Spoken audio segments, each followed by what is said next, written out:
Audio Jungle.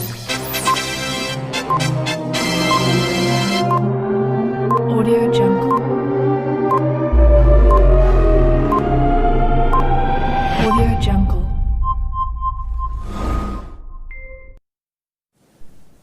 Assalamualaikum warahmatullahi wabarakatuh.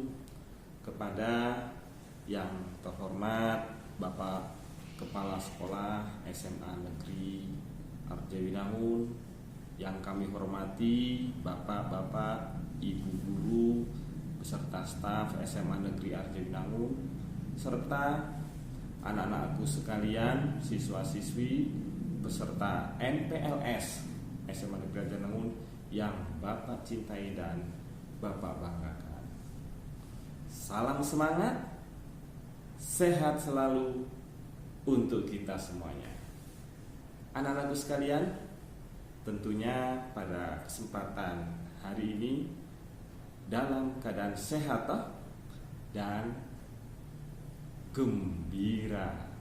Kenapa gembira?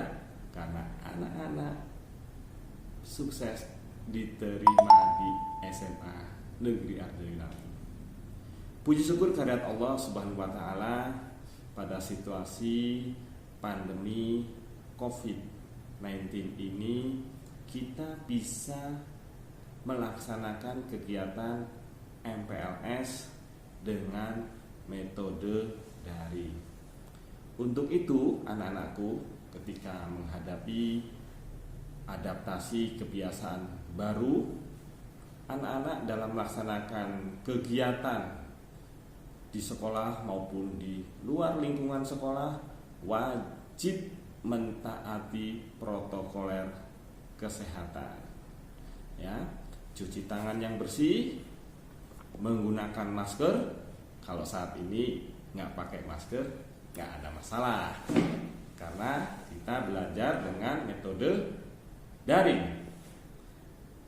Pakai masker, kemudian jaga kesehatan juga, kemudian hindari berkerumun dengan teman, jaga jarak, kemudian jangan lupa olahraga biar tubuh kita sehat, tubuh kita kuat, tidak tertular oleh virus ataupun penyakit lainnya.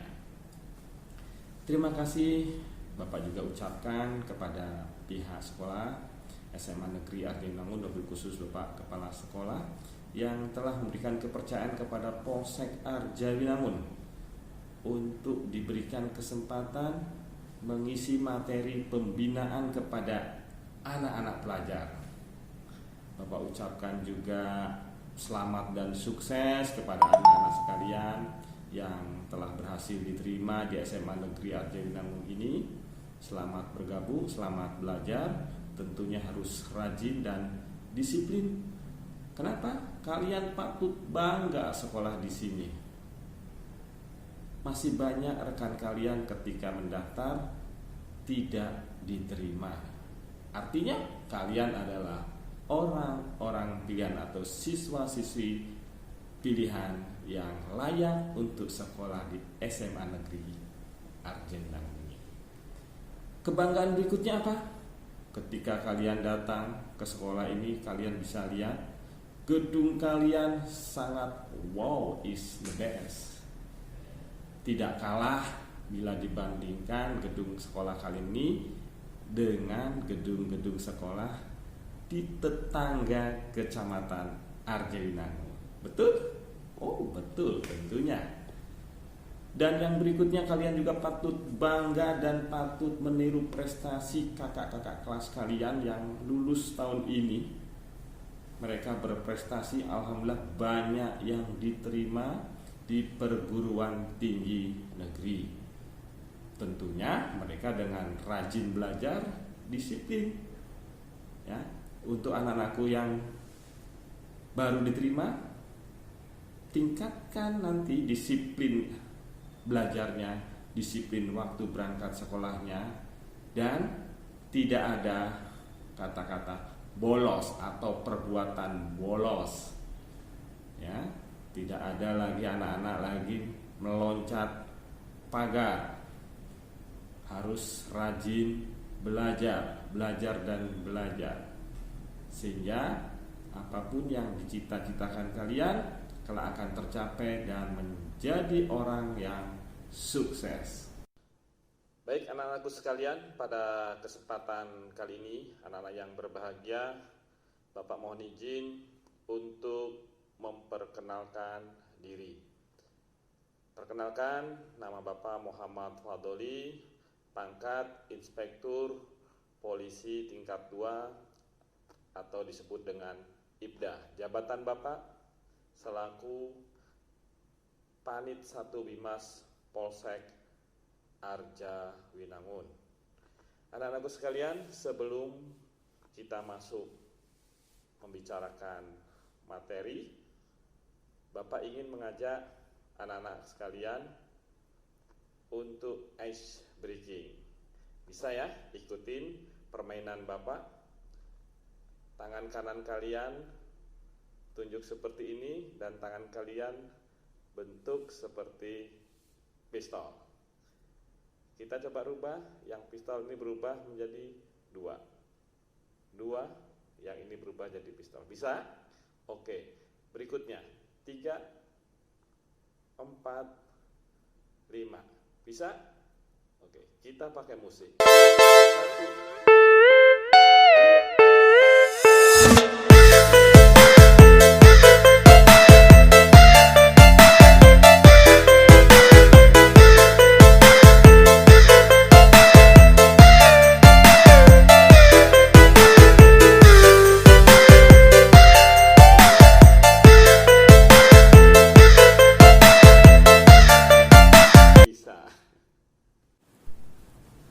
Baik anak-anakku sekalian, peserta MPLS hari ini, saat ini kita akan memasuki pada materi dengan judul Bahaya Narkoba. Ada yang tahu tentang kepanjangan daripada narkoba? Ya, betul. Narkoba adalah singkatan dari narkotika, psikotropika, dan zat adiktif lainnya, serta obat-obatan yang berbahaya yang mana dapat digunakan oleh ilmu kedokteran sebagai sarana pengobatan ya, dan pelayanan kesehatan.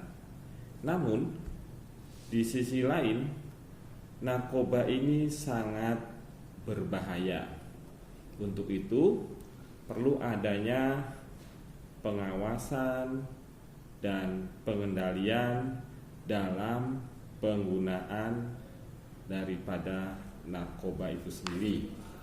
Untuk itu, Undang-Undang Republik Indonesia mengatur tentang penggunaan narkoba, yaitu Undang-Undang Nomor 35 Tahun 2009 ya, tentang narkotik, psikotropika, dan zat aktif lain dan obat-obat yang berbahaya. Narkotika dalam Undang-Undang Nomor 35 Tahun 2009 itu dibagi menjadi 3 jenis golongan berdasarkan tinggi rendahnya potensi yang dapat mengakibatkan ketergantungan. Yang pertama yaitu narkotika golongan 1 adalah narkotika yang dapat digunakan untuk tujuan pengembangan ilmu pengetahuan dan tidak digunakan dalam terapi serta mempunyai potensi yang sangat tinggi dapat mengakibatkan ketergantungan. Jenis-jenis yang termasuk daripada golongan 1 ini diantaranya ada tanaman Papaver somniferum, ada opium mentah, ada opium masak, tanaman koka, daun koka, ataupun ada kokain mentah, ada kokaina, dan tanaman ganja. Jadi tanaman ganja termasuk narkotika golongan 1. Dan berikutnya adalah narkotika golongan 2. Adalah narkotika yang berkhasiat untuk pengobatan, digunakan sebagai pilihan terakhir dan dapat digunakan dalam terapi. Tujuannya apa? Untuk pengembangan ilmu pengetahuan serta mempunyai potensi yang dapat mengakibatkan ketergantungan. Jenis narkotika yang termasuk golongan 2 antara lain morfin. Morfin ini merupakan alkaloida yang termasuk dalam opium, candu yang berasal dari tanaman Papaver somniferum. Morfin juga berupa serbuk berwarna putih, ya, digunakan dalam pengobatan untuk menghilangkan rasa nyeri. Yang kedua ada fentanyl. Yang ketiga ada ekgonina. Kemudian ada petidina, ya, dan lain sebagainya. Untuk narkotik yang golongan ketiga adalah narkotik yang berkhasiat sebagai pengobatan dan banyak digunakan dalam terapi atau tujuannya pengembangan ilmu pengetahuan juga, serta mempunyai potensi ringan yang juga dapat mengakibatkan ketergantungan. Jenis-jenis narkotik golongan 3 ini antara lain yaitu kodein. Nah, ini sering dengar kodein. Ini obat batuk sebetulnya. Merupakan alkaloid yang terdapat dalam opium candu atau sintesis. Kodein berupa serbuk berwarna putih atau dalam bentuk tablet, digunakan dalam pengobatan untuk menekan batuk, menghilangkan rasa nyeri. Kodein dapat juga menimbulkan ketergantungan fisik dan psikis serta toleransi, namun sangat ringan bila dibandingkan dengan morfin. Yang kedua ada etilmorfin. Yang ketiga ada dihidrokosin, dihidrokodin, ya, dan lain sebagainya.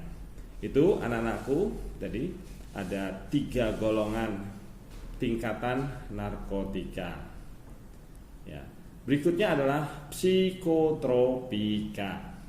Psikotropika adalah zat atau obat alamiah maupun sintetis bukan narkotika yang berkhasiat psikoaktif melalui pengaruh selektif susunan saraf pusat yang menyebabkan perubahan khas pada aktivitas mental dan perilaku. Ya, dulu psikotropika diatur oleh Undang-Undang RI nomor 5 tahun 97, ya, tentang psikotropika. Ini juga dapat dibagi menjadi 4 golongan. Ya, ada 4 golongan. Berdasarkan golongan psikotropika golongan 1 itu psikotropika yang dapat digunakan untuk tujuan ilmu pengetahuan juga dan tidak digunakan dalam terapi, serta mempunyai potensi yang sangat kuat dapat mengakibatkan sindrom ketergantungan. Nah, apa yang termasuk psikotropika golongan 1 ini? Di antaranya ekstasi, kemudian psilobisin atau psilosin, terus ada lisergid dietilamid, kemudian ada meskalin, ya, itu tadi termasuk psikotropika golongan 1. Kemudian ada psikotropika golongan 2. Yang dimaksud psikotropika golongan 2 di sini adalah berkhasiat untuk pengobatan juga dan dapat digunakan dalam terapi atau untuk tujuan ilmu pengetahuan serta mempunyai potensi kuat dapat mengakibatkan sindrom ketergantungan. Ya, yang termasuk ini apa golongannya? Amfetamin, metakualon, metilfenidat, dan lain-lain. Kemudian yang golongan psikotropika ketiga adalah psikotropika yang berkhasiat untuk pengobatan dan banyak digunakan dalam terapi, juga untuk bertujuan ilmu pengetahuan yang mempunyai potensi sedang. Ya, kalau yang tadi mempunyai potensi kuat ketergantungannya, yang ketiga ini potensinya sedang, yang dapat juga mengakibatkan sindrom ketergantungan. Apa di antaranya yang termasuk psikotropika golongan 3 tadi? Yaitu amorbarbital, kemudian flunitrazepam, kastina, dan lain sebagainya. Psikotropika berikutnya adalah yang golongan 4, adalah psikotropika yang berkhasiat dalam pengobatan dan sangat luas digunakan dalam terapi untuk tujuan ilmu pengetahuan serta mempunyai potensi ringan dan dapat mengakibatkan sindrom ketergantungan. Termasuk golongan ini antara lain barbital, bromazepam, diazepam, etazolam, fenobarbital, clobazam, clorazepam, dan lain-lain. Dan yang berikutnya ada zat adiktif dan obat-obat berbahaya. Adalah bahan lain dan bukan narkotik atau psikotropika yang penggunaannya dapat menimbulkan ketergantungan. Ini ya, zat adiktif dan obat-obat berbahaya. Apa yang pertama? Minuman beralkohol. Ya. Jadi anak-anakku sekalian, minuman yang beralkohol ini juga dapat dikelompokkan menjadi 3 golongan. Ada golongan A, ya, yang kandungannya itu 1% sampai 5%, ya. Kemudian ada golongan B yang kandungan alkoholnya itu 5% sampai dengan 20%. Kemudian golongan C yang terakhir, kandungan alkoholnya adalah 20% sampai 55%. Jadi untuk minuman beralkohol, anak-anakku sekalian, itu dibagi 3 golongan ya. Golongan A itu kandungan alkoholnya ya 1% sampai 5%. Kemudian golongan B kandungan alkoholnya 5% sampai dengan 20%. Kemudian golongan C kandungan alkoholnya 20% sampai dengan 55%. Jadi minuman alkohol ini sangat-sangat berbahaya bila mana kita konsumsi, ya. Jadi apalagi pada kesehatan tubuh anak-anakku sekalian. Peredaran penjualan minuman beralkohol dilarang di tempat-tempat umum, ya. Kecuali misalkan di hotel, di bar ataupun restoran yang itu pun yang memiliki izin. Nah, bagaimana dengan anakku di sini? Kalau di Arjawinangun ini yang beredar sangat kuat adalah tuak. Ya, ada yang suka minum tuak di sini? Ya, jangan. Ya, anak-anakku, ya. Banyak sekali Bapak menemukan anak-anak yang membolos dan didapati atau ditemukan dari mereka itu minum minuman tuak atau ciu, ya, yang dibeli mungkin di pinggir-pinggir jalan. Nah, sebetulnya minuman-minuman seperti ini tidak sangat bermanfaat buat anak-anak atau adik-adik pelajar ketika mengkonsumsi ini. banyak sekali korban daripada pelajar baik SMP maupun SMA yang mengkonsumsi minuman tua dengan dicampur berbagai macam merek minuman lain, ya, atau mungkin namanya istilahnya oplosan. Tuak dioplos dengan kerating daeng, dioplos lagi dengan autan dan obat-obatan lain yang berbahaya, sehingga ketika dikonsumsi maka akan mengakibatkan kematian. Masih ada yang mau coba minum tuak? Jangan pernah adik-adik atau ikut-ikutan ditawarin untuk minum tuak, ya. Kemudian zat adiktif lain yang dianggap berbahaya diantaranya adalah tembakau. Tembakau ini merupakan zat atau suatu substansi yang dapat mengakibatkan suatu kondisi ketergantungan juga, ya. Misalkan penggunaan tembakau pada rokok. Rokok itu bahan dasarnya adalah tembakau. Nah, anak-anakku sekalian, bukan berarti kalian tidak boleh merokok. Sudah dijelaskan di sini adalah merokok mengakibatkan ketergantungan. Dan di label rokok ditulis juga bahwa rokok menyebabkan kematian. Rokok menyebabkan penyakit jantung. Jadi, untuk anak-anakku sekalian yang statusnya saat ini masih pelajar, Bapak menghimbau untuk saat ini kalian tidak merokok dulu, ya. Apalagi kalian yang mau cita-cita menjadi polisi, menjadi TNI Angkatan Darat, Angkatan Laut ataupun Angkatan Udara, tentunya diperlukan fisik dan kesehatan yang prima. Merokok itu akan mengganggu paru-paru adik-adik sekalian, ya. Dan daripada pernafasan kita juga akan terganggu. Jangan takut ketika kalian tidak merokok kemudian oleh teman kalian dikatakan banci, tidak merokok, tidak gentleman.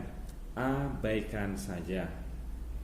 Biarkan teman-teman kalian yang ataupun meledek atau maupun membuli kalian ketika kalian tidak merokok, ya. Untuk saat ini Bapak sering akan cek atau kontrol dengan patroli ke sekolah. Biasa anak-anakku ini ketika saat ini mungkin masih disiplin, nanti ketika terpengaruh oleh lingkungan luar, anak-anak rentan sekali ketika jam istirahat merokok di depan sekolah. Janji ya, tidak merokok di depan sekolah, ya. Kalian bukan berarti tidak boleh merokok, boleh merokok tapi tidak pada saat kalian status sebagai pelajar. Nanti ada waktunya, ya. Atau mungkin kalian sudah lulus bekerja, bisa dapat uang sendiri, karena uang saku yang diberikan oleh orang tua kalian itu bukan untuk membeli rokok. Oke, setuju tidak merokok? Ya, Bapak pegang janji kalian, Bapak akan lakukan tindak tegas ketika menemukan anak-anak atau siswa pelajar SMA Niat yang merokok. Berikutnya adalah obat-obat berbahaya. Obat berbahaya ini adalah obat-obat yang memiliki kemampuan untuk mengakibatkan kondisi ketergantungan pada organisme hidup, baik mental maupun fisik. Ya, biasanya atau kedua-duanya juga.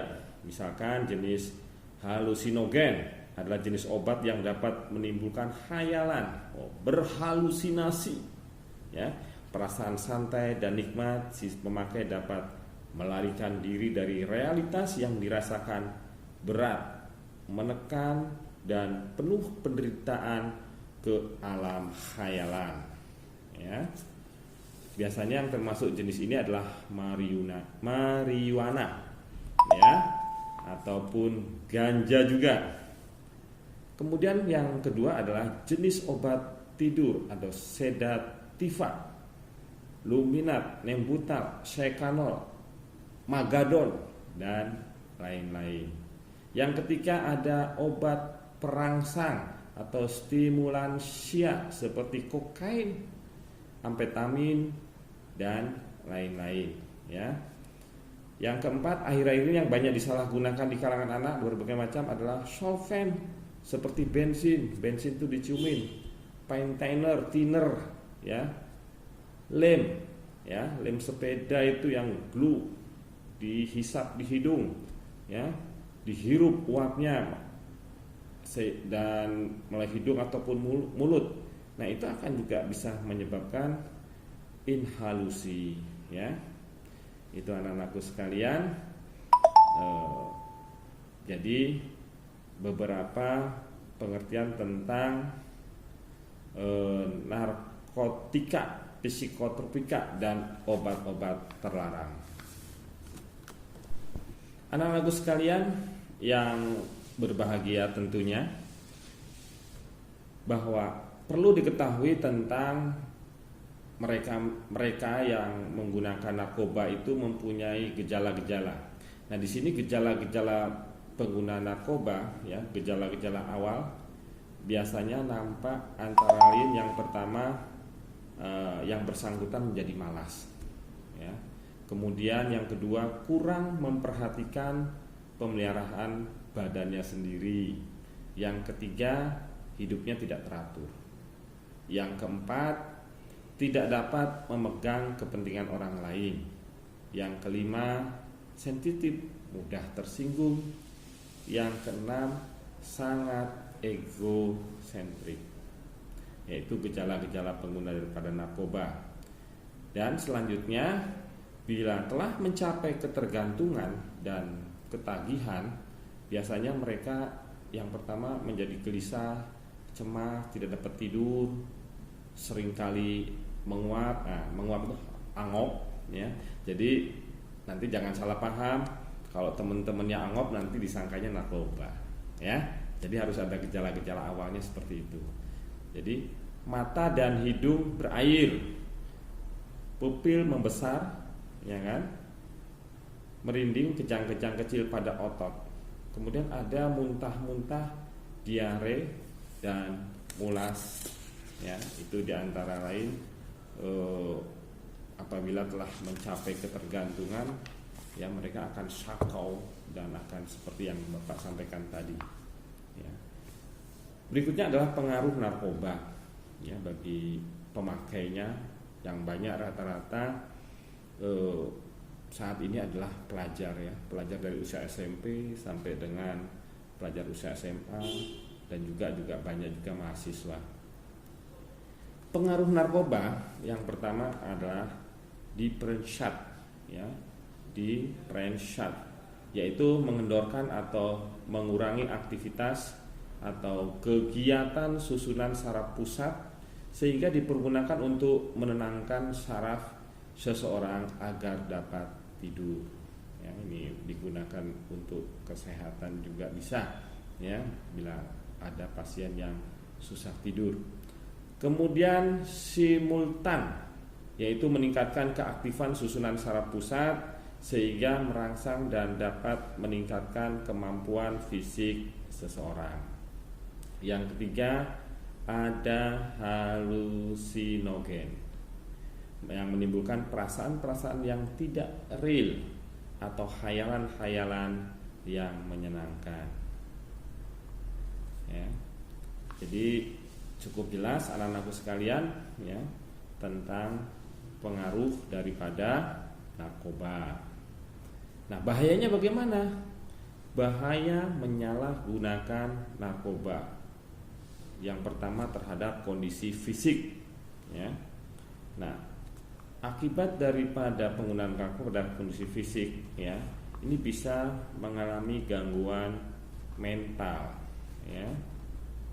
Jadi yang menggunakan dosis berlebihan, ya, sehingga nanti pemakaiannya dia akan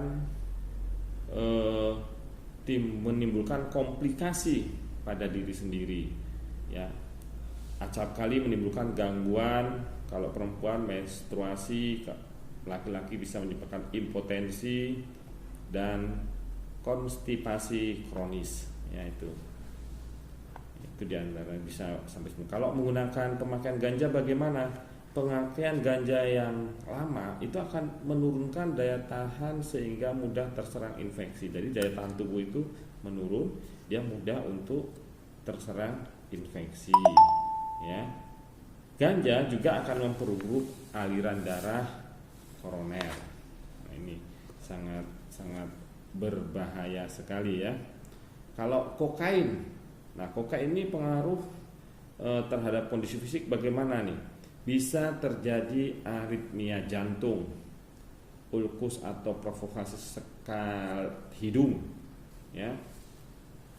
Kemudian kalau alkohol dapat menimbulkan banyak komplikasi antara gangguan lambung. Nah, ini alkohol kan kandungannya keras, jadi ketika diminum dia akan masuk ke lambung. Ketika alkoholnya berlebih, maka lambung kita akan terbakar. Tentunya lambung kita lambat laun akan rusak. Kemudian akan bisa menyebabkan kanker usus, gangguan lever, gangguan metabolisme. Nah, bisa sampai terjadi cacat janin bila dikonsumsi oleh ibu hamil atau terjadi gangguan seksual. Nah, kalau mengkonsumsi halusinogen seperti apa? Dapat menimbulkan pendarahan otak. Bagaimana mengkonsumsi inhalansia misalkan?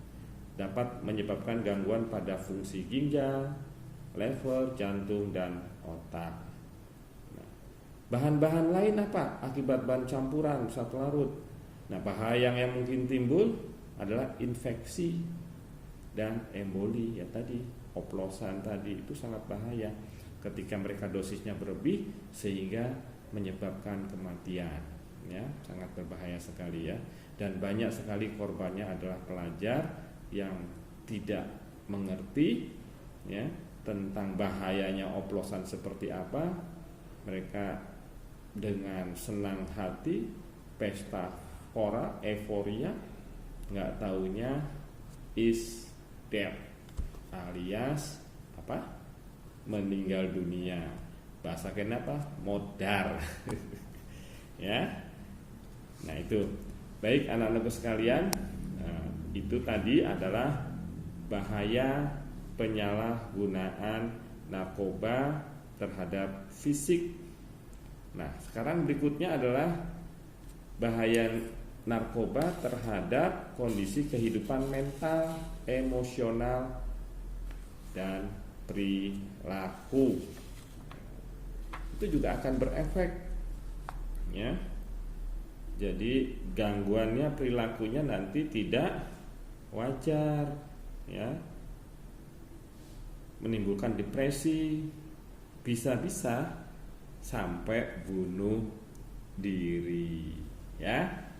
Jangan sampai, ya anak-anakku sekalian. Kalau sudah mendapatkan pencerahan tentang bahaya narkoba, ya pokoknya harus berani mengatakan no narkoba. Anak-anakku sekalian yang Bapak cintai, ya, anak-anakku juga dalam kesempatan ini perlu mengetahui tentang ciri-ciri remaja yang berpotensi penyalahguna narkoba. Ya, jadi di sini ada ciri-ciri remaja yang berpotensi sebagai pengguna penyalahguna narkoba, ya. Jadi yang berpotensi nih ciri-ciri remajanya. Yang pertama, ya, sifatnya mudah kecewa, ya, dan kecenderungan menjadi agresif dan destruktif, ya. Yang kedua, perasaan rendah diri atau low self esteem, ya. Yang ketiga, tidak bisa menunggu atau tidak sabar lah ya, atau tidak bisa menunggu ya. Kemudian yang keempat yaitu suka mencari sensasi. Jadi melakukan hal-hal yang mengandung resiko bahaya berlebihan. Yang kelima yaitu cepat menjadi bosan dan merasa tertekan. Yang keenam, mengalami hambatan atau penyimpangan psikoseksual ya. Yang ketujuh, kurangnya motivasi atau dorongan untuk mencapai suatu keberhasilan dalam pendidikan atau pekerjaan atau dalam lapangan kegiatan lainnya. Ciri-ciri yang kedelapan, prestasi belajar menunjukkan hasil yang cenderung rendah. Ini mohon maaf nanti kalau ada pelajar yang prestasinya cenderung rendah, kalau tidak ada berkaitan dengan ciri-ciri yang lain, berarti anak-anak sekalian kurang rajin belajar, kurang rajin berlatih. Nah, jadi akhirnya prestasinya menurun. Ya, yang berikutnya yaitu kurang berpartisipasi dalam kegiatan ekstrakurikuler. Nah, di sini berarti anak-anakku nanti disuruh memilih kegiatan ekskul, semuanya harus ikut. Ya, baik itu pramuka, panjat tebing, ekskul musik, ekskul bahasa Inggris, fisika dan sebagainya. Yang penting ikut. Semuanya harus aktif. Di sini pada kesempatan ekstrakurikuler adalah anak-anakku berkesempatan untuk menggali potensi kemampuan diri masing-masing. Ya, dengan potensi kemampuannya digali dan ketemu, mudah-mudahan ya akan bermanfaat buat kelak di kemudian hari. Ya, pokoknya ikut ekskul, jangan sampai ada yang tidak ikut ekskul ya. Kemudian yang berikutnya adalah cenderung memiliki gangguan jiwa seperti kecemasan, bukan gila ya, kecemasan, obsesi, apatis ya kan. Nah, ini sepertinya secara kejiwaan seperti itu. Jadi depresi ya. Jadi kurang mampu menghadapi stres ataupun hiperaktif. Nah, ini ciri-cirinya seperti itu. Berikutnya adalah adanya perilaku yang menyimpang seperti hubungan seksual pada usia dini. Wow, ya, ini hanya ciri-ciri ya. Pokoknya anak-anakku yang saat ini mendengarkan Bapak memberikan pembinaan dan penyuluhan, ya, jangan sampai menikah dini ya. Pernikahan dini akan menjadi madesu. Apa itu madesu? Masa depan suram. Loh, kok Pak masa depannya suram? Oh ya, sekarang bayangkan ketika menikah di usia dini ya, di usia kalian ya, rentan sekali terjadi perceraian. Artinya apa di sini?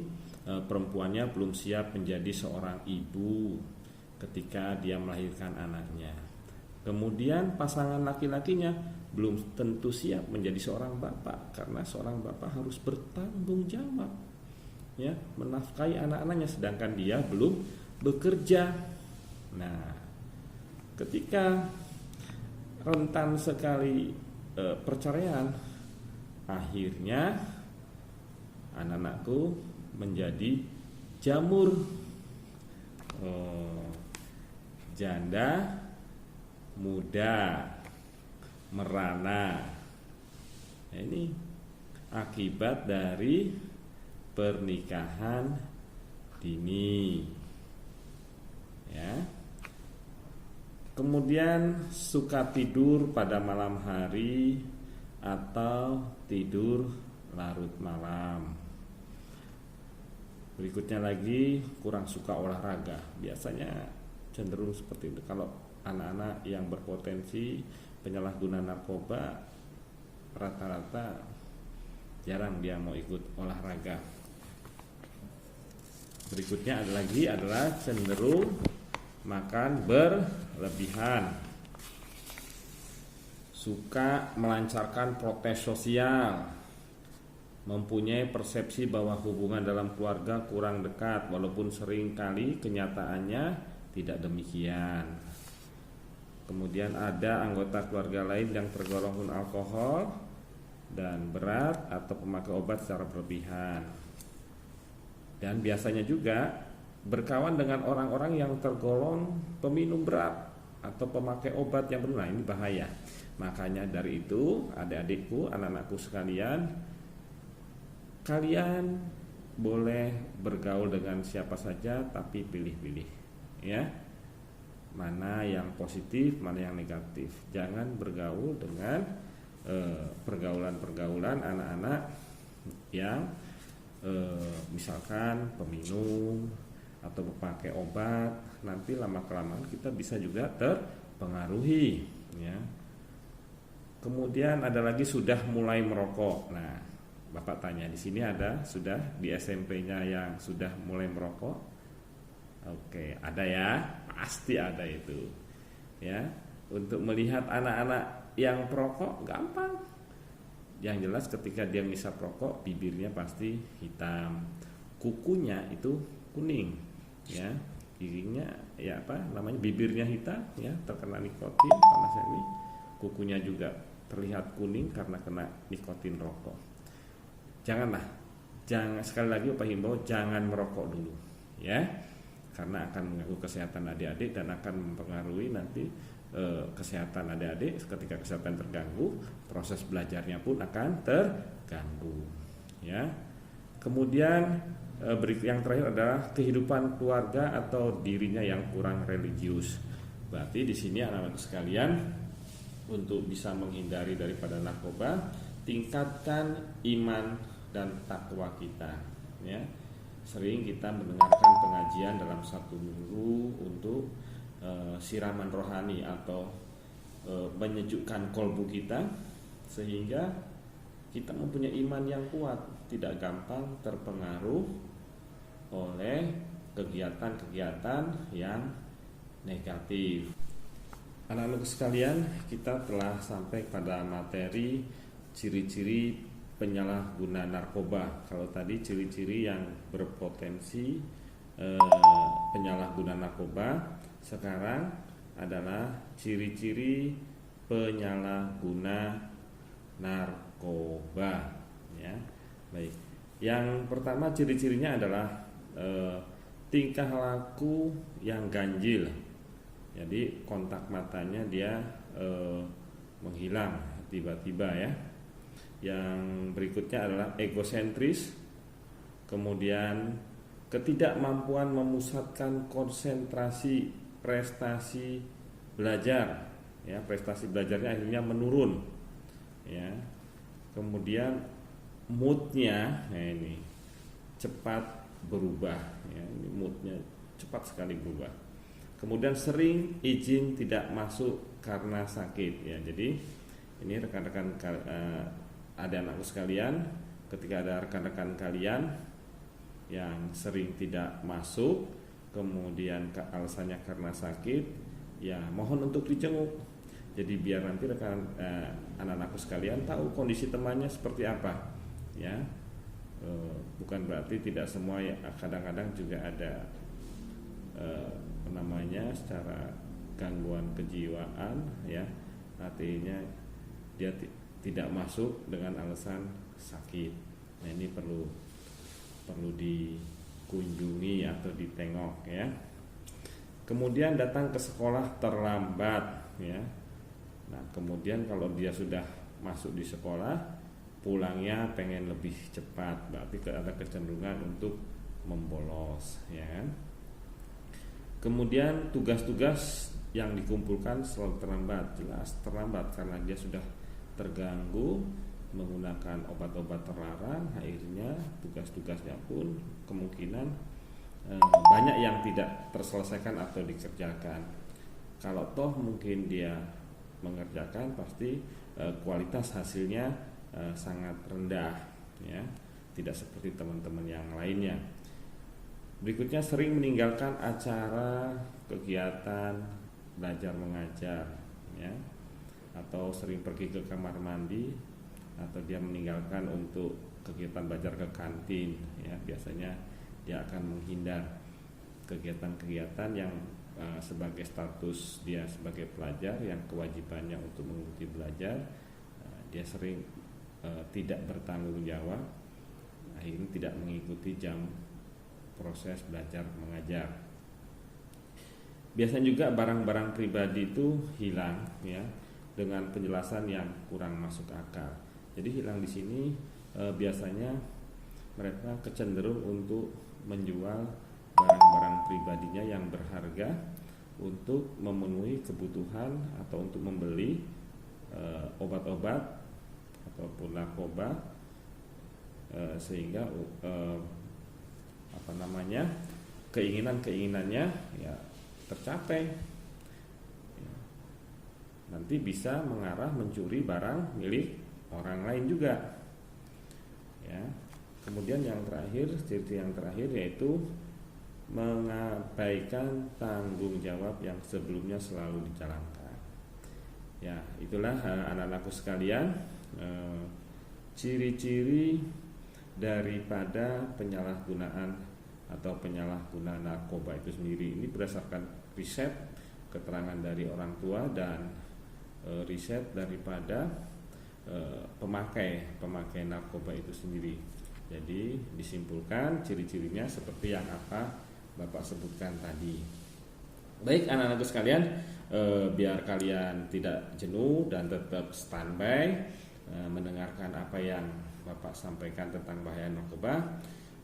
Di tahun 94 sampai dengan tahun 97 itu ada salah satu grup musik namanya Slank, ya, penggemarnya namanya Slankers. Nah, di situ ada personil bandnya namanya Kak Bimbi, ada nama kakak sebagai vokalisnya, yang mana grup musik ini pada saat itu, tahun itu sudah terlibat narkoba, ya, sehingga lambat laun mereka sadar akan kesalahannya dan sangat berbahaya bagi kesehatan mereka, sehingga mereka bangkit berusaha untuk meninggalkan narkoba dan melawan narkoba. Dan dalam kesempatan ini ada lagu mereka yang berjudul dari Slank itu, yaitu Balikin. Oke, kalian coba dengarkan lagu ini. Bapak akan membawakan lagu ini untuk kalian semuanya, sehingga nanti kalian bisa berani menolak narkoba.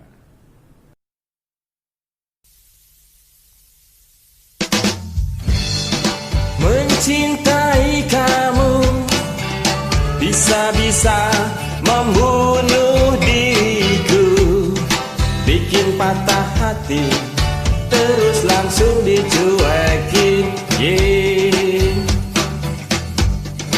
Mencintai kamu sama saja menggantung leherku, bikin sakit hati, terus langsung ditinggalin. Balikin, oh balikin, hati gue kayak dulu lagi. Lo harus tanggung jawab kalau gue nanti mati. Balikin, oh balikin kehidupanku yang seperti dulu lagi. Balikin, oh balikin kebebasanku yang seperti dulu lagi.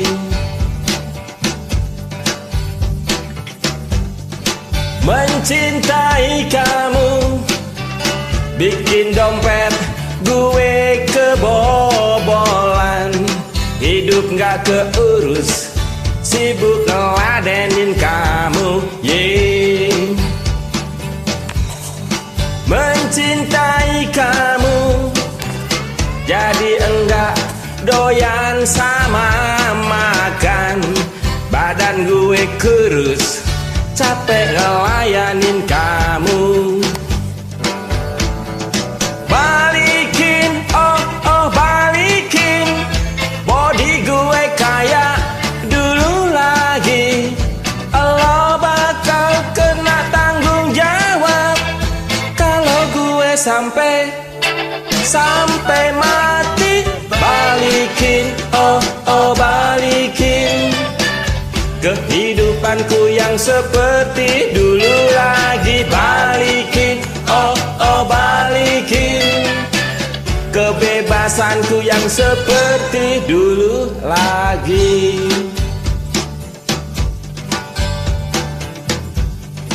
Mencintai kamu sama juga di dalam penjara, hilang kebebasan, kebanyakan aturan, yeah. Mencintai kamu enggak pernah dipercaya, ngebohong salah, jujur malah tambah salah. Balikin, oh oh balikin, kebebasan kayak dulu lagi. Lo nyesel karena tanggung jawab, kalau gue nekat pengen mati. Balikin, oh oh balikin, kehidupanku yang seperti dulu lagi. Balikin, oh oh balikin, kebebasanku yang seperti dulu lagi. Balikin, oh oh balikin, kehidupanku yang seperti dulu lagi. Balikin, oh oh balikin, kebebasanku yang seperti dulu lagi.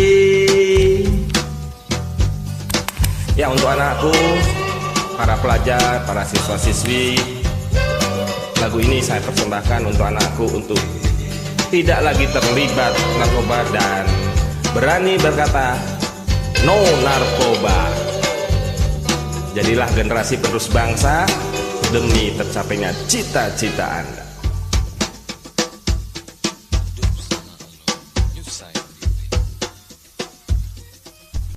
Ya, baik anak-anak sekalian, tadi sudah kita mendengarkan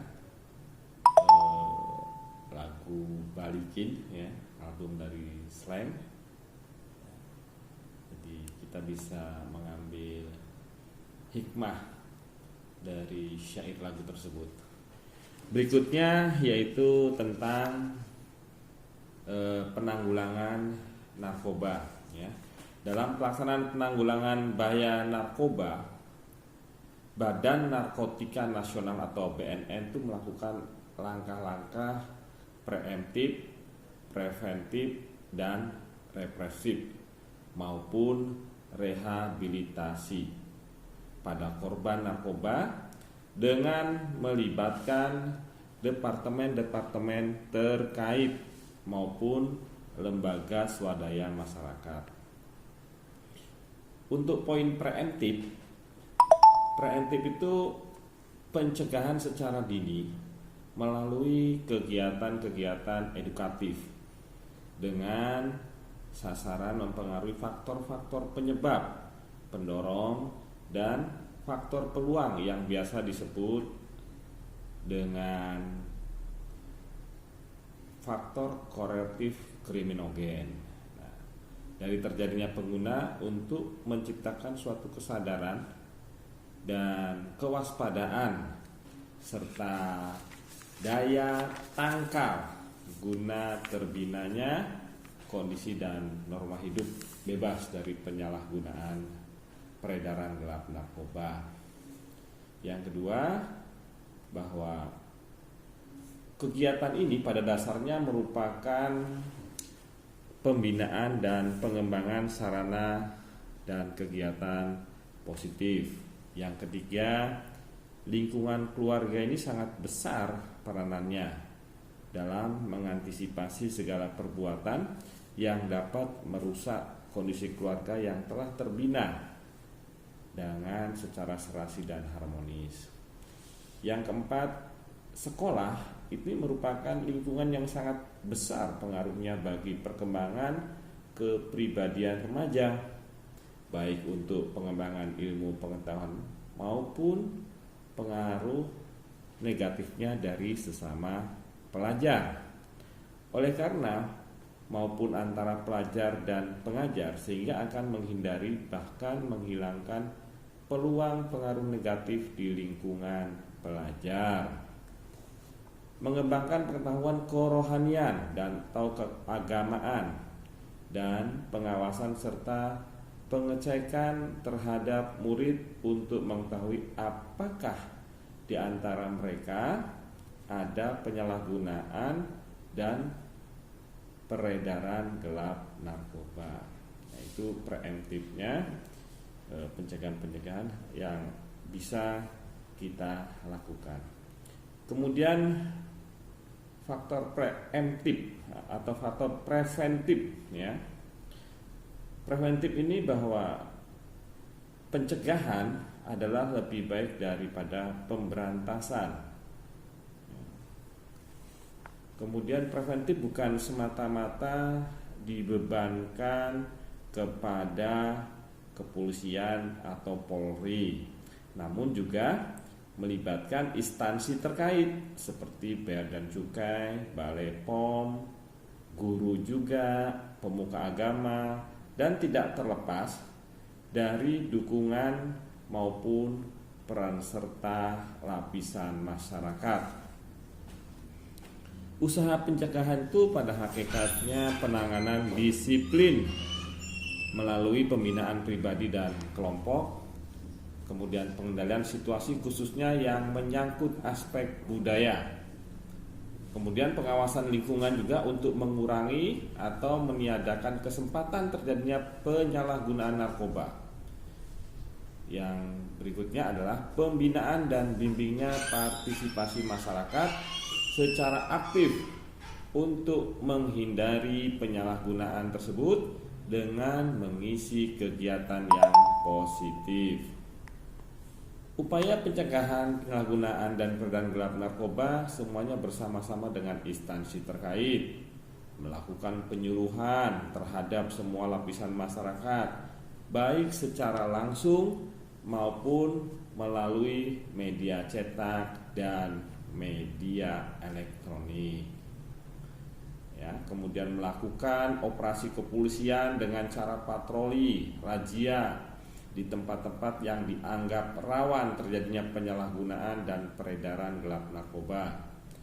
Melakukan pengawasan tempat-tempat hiburan seperti diskotik, karaoke, dan lain-lain ya, untuk mengantisipasi terjadinya peredaran gelap narkoba. Berikutnya yaitu dengan cara represif. Upaya represif adalah merupakan terakhir yang ditempuh berupa tindakan penegakan hukum terhadap ancaman faktual, yaitu terhadap penyalahgunaan dan peredaran narkoba maupun efek-efek yang ditimbulkan karenanya. Jadi nanti dikenai sanksi hukum Undang-Undang Republik Indonesia Nomor 35 Tahun 2009. Yang berikutnya itu penanganannya dengan cara rehabilitasi, merupakan upaya agar pasien penyalahguna narkoba dapat kembali pada kondisi seperti sebelum menyalahgunakan narkoba. Ya, jadi sesuai dengan Undang-Undang Republik Indonesia yang berlaku tentang narkoba dan psikotropika, upaya rehabilitasi medik dan rehabilitasi sosial. Jadi di sini rehabilitasi juga mempunyai suatu tujuan. Yang pertama, pasien menjadi sehat, dapat mengalihkan pengendalian emosi, memotivasi agar tidak mengulang penyalahgunaan narkoba, menciptakan sikap perilaku yang positif, menanamkan kepercayaan diri, kemudian mendisiplinkan waktu dan perilaku sehari-hari secara efektif dan produktif, mengembalikan konsentrasi untuk belajar dan bekerja, yang terpenting adalah dapat diterima kembali oleh keluarga dan lingkungannya. Baik anak-anakku sekalian, demikian yang dapat Bapak sampaikan pada materi penyuluhan dalam rangka MPLS tentang bahaya narkoba. Kurang lebihnya Bapak mohon maaf, Bapak akhiri. Wabillahi taufik wal hidayah. Wassalamualaikum warahmatullahi wabarakatuh.